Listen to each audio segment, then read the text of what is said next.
আসসালামু আলাইকুম রহমতুল্লাহি ওয়া বারাকাতুহু। সমাজ কল্যাণ সংস্থা ও পাঠাগারের উদ্যোগে আজকের কার্যক্রম চলছে। আমাদের সামাজিক কাজের যে অফিস ২ নং মগর ইউনিয়নে, সেই অফিসের কাজ শুরু হয়ে গেছে এবং বালু ভরা চলছে। ইতিপূর্বে আমাদের এই অফিসের কাজ আংশিক হয়েছিল। দীর্ঘ ১ যুগ প্রায় ১.৫ যুগ পরে আবার এই অফিসের কাজ উদ্বোধন হলো। ইনশাআল্লাহ এবারে হয়তো আমাদের কাজটা শেষ পর্যন্ত মানে করতে পারবো, আল্লাহ ভরসা। তো আমরা দেখতে পাচ্ছেন আমাদের কাজ করছেন, আমরা বিনা স্বার্থে শ্রম দিয়ে যাচ্ছি। আল্লাহ ভরসা, আল্লাহর কাছে আমাদের সকল পাওয়া থাকবে ইনশাআল্লাহ। তো সামাজিক কাজের অফিস, সোজা কথায় গ্রাম বাংলার ভাষায় বলতে গেলে যে সামাজিক কাজের অফিস হচ্ছে এটা। এখান থেকে আমাদের সকল কাজের কার্যক্রম বাস্তবায়ন হবে এবং পাশাপাশি এখান থেকে আমাদের সকল পরামর্শ এবং কোথায় কি কাজ করতে হবে না হবে সবকিছুর পরামর্শ এখান থেকেই হবে।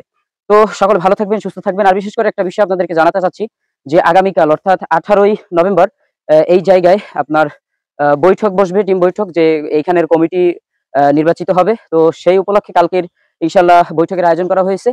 যারা ২ নং মগর ইউনিয়নের বাসিন্দারা রয়েছেন সকলেই উপস্থিত থাকার চেষ্টা করবেন। বিশেষ করে যারা সামাজিক কাজকে পছন্দ করেন, সামাজিক কাজে অংশগ্রহণ করতে চান, তারা সকলেই ইনশাআল্লাহ এই কাজে স্বতঃস্ফূর্তভাবে অংশগ্রহণ করবেন ইনশাআল্লাহ। তো সকলে ভালো থাকবেন, সুস্থ থাকবেন। আজকের ভিডিওটি পর্যন্ত রাখছি। আসসালামু আলাইকুম রহমতুল্লাহি ওয়া বারাকাতুহু।